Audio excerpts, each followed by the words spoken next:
Damn it. ఏంటిటా కుండబద్దలు కొడతా అట్ట. నమస్కారం, కుండబద్దల ప్రేక్షకులకి స్వాగతం. జగన్మోహన్ రెడ్డి ఫేక్ రాజకీయాలు చేయటంలో దిట్ట. గతంలో ఆయన ప్రతిపక్షంలో ఉన్న సమయంలో ఇలాంటి ఫేక్ రాజకీయాలతోటే fake YSR Congress party social మీడియాలో ఉన్న ఈ ఫేక్ ఫోటోలు మార్ఫింగ్ వీడియోలతోటి ఆయన పబ్బం గడుపుకొచ్చాడు. మళ్ళీ ఆయన ప్రతిపక్షంలోకి వెళ్ళగానే సేమ్ అదే ఫేక్ రాజకీయాలు చేయటం మొదలుపెట్టాడు. ఈ రోజున సాక్షిగానే ఒక ఫోటో మార్ఫింగ్ చేసి మరి మెయిన్ హెడ్లైన్స్లో వేశారు. మరి ఇలాంటి ఫేక్ ప్రచారాలు చేస్తున్నందుకు గాను, మార్ఫింగ్ ఫోటోలు తయారు చేస్తున్నందుకు గాను ఇప్పుడు సాక్షిని ఏమనాల్సిన అవసరం ఉంది?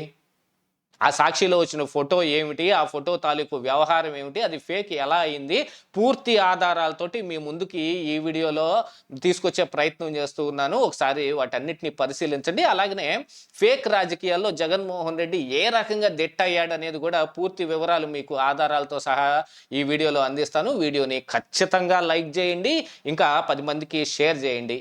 ఇలాంటి వ్యవహారాలు ఖచ్చితంగా ప్రజలందరికీ తెలియాలి కాబట్టి మీరు ఇంకా ఎంతమందికి వీలైతే అంతమందికి దీన్ని ఫార్వర్డ్ చేయండి. అలాగనే హైప్ చేసి ఈ వీడియోను కూడా వైరల్ చేయాల్సిన అవకాశం మీకుంది. దాన్ని కూడా వాడుకోవాలని కోరుకుంటూ ఉన్నాను. ఇక అసలు విషయానికి వస్తే, ఈ రోజున సాక్షిలో వచ్చిన ఒక ఫోటో, ఆ ఫోటో మీకు పక్కన వీడియోలో చూపిస్తాను చూడండి. చంద్రబాబు నాయుడు రాహుల్ గాంధీకి షేక్ హ్యాండ్ ఇస్తూ ఉంటే మధ్యలో రేవంత్ రెడ్డి నిలబడి ఉన్నాడు. ఇది మార్ఫింగ్ ఫోటో. అసలైన ఫోటో మరొకటి ఇప్పుడు మీకు ముందు కనపడుతుంది కూడా. అసలైన ఫోటో ఇదైతే మధ్యలో రేవంత్ రెడ్డిని ఇరికిచ్చారు. ఇది ఈ పని ఎందుకు చేశాడు అంటే, ఇది సాక్షిలో మెయిన్ హెడ్లైన్స్లోనే వచ్చింది. ఈ ఫోటోని ఎందుకు మార్ఫింగ్ చేశారు అని అంటే, రాయలసీమ ఎత్తిపోతల పథకం మీద రేవంత్ రెడ్డి అసెంబ్లీలో మాట్లాడిన వ్యవహారాన్ని అందిపుచ్చుకున్న వైఎస్ఆర్ కాంగ్రెస్ పార్టీ రాయలసీమ నీటి ద్రోహి చంద్రబాబు నాయుడు అని నిరూపించడానికి ఇలాంటి మార్ఫింగ్ ఫోటోలను నమ్ముకుంది. గతంలో కూడా టీడీపీ ఎంపీలు అందరూ 2019 ఎన్నికల ముందు ఈ రాష్ట్రానికి ప్రత్యేక హోదా కావాలని నిరసనలు తెలియజేస్తున్న సమయంలో ఎంపీలు మాట్లాడుకున్న దాన్ని కూడా కొంత మార్ఫింగ్ చేసి వీడియోలో కట్ అండ్ పేస్ట్ పద్ధతుల ద్వారా దాని వీడియోని అబాసుపాలయ్యే విధంగా చేశారు. ఆ రోజున చంద్రబాబు నాయుడు మీద ఏహ్యభావం రావడానికి పింక్ డైమండ్ లాంటి వాటన్నిటిని కూడా తెరపైకి తీసుకొచ్చి అంతా ఫేక్ ప్రచారమే. అలాంటి ప్రచారంలో ఒక భాగమే ఈరోజు రాయలసీమ ఎత్తిపోతల పథకం మీద కూడా జరుగుతుంది.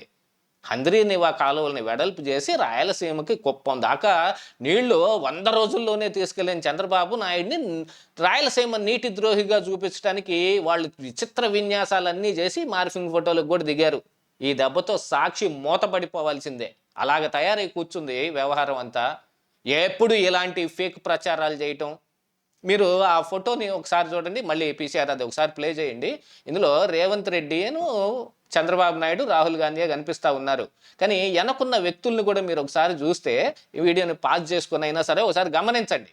వెనకున్న వ్యక్తులు అందులో ఇందులో ఒకటే రకంగా ఉన్నారు. అందులో బట్టి విక్రమార్క మాత్రం అక్కడి నుంచి త్వరగా పక్క కదులుతున్న దాని ఆ ఫోటో మీదుగా రేవంత్ రెడ్డి ఫోటోని అక్కడ పేస్ట్ చేయడం జరిగింది. మిగతాదంతా సేమ్ యాజ్ ఇట్ ఈస్ గానే ఉంటుంది. నవ్వుతున్న వ్యక్తి ఒక వ్యక్తి ఉన్నాడు, వెనకమాల ఒక వ్యక్తి ఇలా ముందుకు చేయి జాపింది రాహుల్ గాంధీ బ్యాక్ సైడ్గా కూడా మీకు కనపడుతుంది చూడండి. అలాగనే చంద్రబాబు నాయుడు వెనకేడిత కూడా ఒక ఎన్ఎస్జీ కమాండో అనుకుంటా కళ్ళజోడు పెట్టుకొని నుంచొని ఉన్నాడు. వాళ్ళందరూ సేమ్ యాజ్ ఇట్ ఈస్ గానే ఉంటే ఈ ఫోటో ఒరిజినల్ ఫోటోని మధ్యలో రేవంత్ రెడ్డి ఫోటో వేశారు. అది మార్ఫింగ్ అంటారు దాన్ని. అలాగే ఎలాగొచ్చింది అని అంటే, మధ్యలో రేవంత్ రెడ్డి వచ్చి నుంచున్నాడేమో అని అంటే, వెనకున్న పరిసరాలు కానీ వెనకున్న వ్యక్తులు కానీ సేమ్ అలాగనే ఉంటారా? ఎక్కడైనా జరుగుతుందా అది? వాళ్ళందరూ కలిసి ఫోటోకి ఫోజ్ ఇవ్వటానికి స్టిల్గా అలా నిలబడి ఉంటారా? ఇందులో సాక్షి ఫేక్ చేసింది, సాక్షి మార్ఫింగ్ చేసింది. ఫోటోషాప్లో రేవంత్ రెడ్డిని తీసుకొచ్చి అక్కడ నుంచోబెట్టింది సాక్షి నెట్ట నిలువున. ఇలాంటి ఫేక్ ప్రచారాలు చేయటం కోసం మార్ఫింగ్ ఫోటోల్ని తయారు చేస్తారు. ఇలాగనే మరి ఫేక్ ప్రచారం ఒకటి చేసి మరి నారా లోకేష్ 25 లక్షల మేరకు చిరుతిళ్ళు తినేశాడు, మొత్తానికి సమోసాలు తినడానికి అయిపోయినాయి అని ప్రచారం చేస్తే లోకేష్ కూడా దాన్ని చాలా సీరియస్గా తీసుకుని డెఫమేషన్ సూట్ వేశాడు. ప్రతి వాయిదాకి స్వయాన నారా లోకేష్ అటెండ్ అయ్యి మరి ఎన్ని ప్రశ్నలు అడిగితే అన్ని ప్రశ్నలకు సమాధానం చెబుతున్నాడు. ఏ రకంగానైనా సాక్షిని ఇప్పుడు కిందకి దించి తీరాల్సిందేనని. మరి ఇలాంటి ఫేక్ ప్రచారాలు చేస్తుంటే ఎవరైనా ఆ పని చేయకుండా ఏం చేస్తారు? ఇక దీన్ని కక్ష సాధింపు చర్య. వీళ్ళు అధికారంలోకి రాగానే సాక్షి మీద కక్ష తీర్చుకుంటున్నారు, జర్నలిస్టుల మీద కక్ష తీర్చుకుంటున్నారు.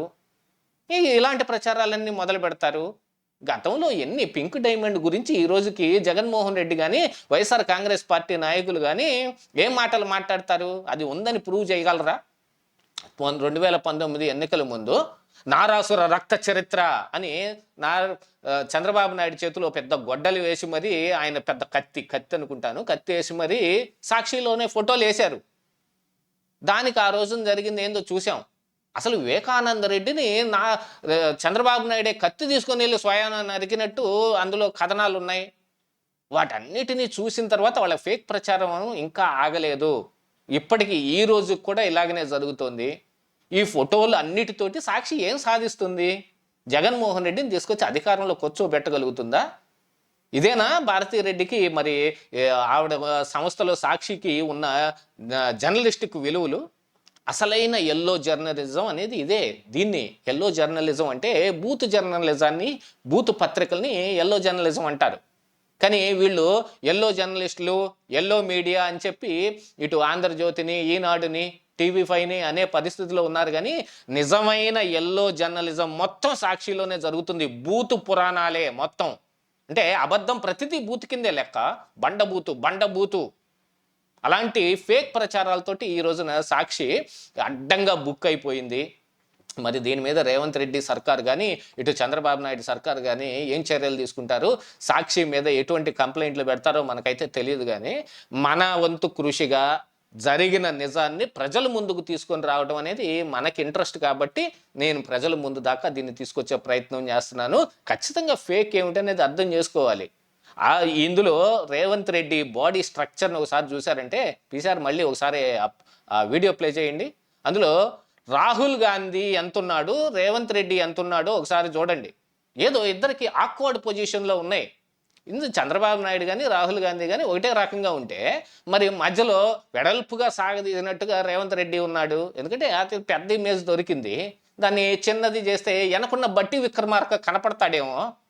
అందుకని ఏమన్నా అది కనపడకుండా రాహుల్ గాంధీని మధ్యలో ఈ షేక్ హ్యాండ్ దగ్గరలో వేసి దాన్ని కూడా జూమ్ చేశారు. సాక్షిలో ఈ రోజున ఆ ఫోటో చాలా హైలైట్గా కనపడతా ఉంది. ఇలాంటి ఫేక్ ఫోటోలతోటి సాక్షి ఏం సాధిస్తుందో మనకైతే తెలియదు.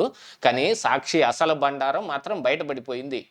ఈ ఫేక్ ప్రచారాలతోటి సాక్షి ఎంతకాలం నెట్టకొస్తుంది? భారతీరెడ్డి కానీ, లేకపోతే ఇందులో ఉన్న కొమ్మినేని శ్రీనివాస్ కానీ, ఈశ్వర్ కానీ జగన్మోహన్ రెడ్డిని ఎంతెత్తుకి ఎత్తగలుగుతారో మనకి అంత ఐడియా లేదు. కానీ ప్రజలు మాత్రం ఖచ్చితంగా దీన్ని గుర్తించాలి. ప్రజలు దీన్ని అర్థం చేసుకోవాలి. ఫేక్ ప్రచారాలు నమ్మకూడదు అనేదే మన కొండబద్దల యొక్క అభిమతం. ఇదే ఈరోజు కొండబద్దలు.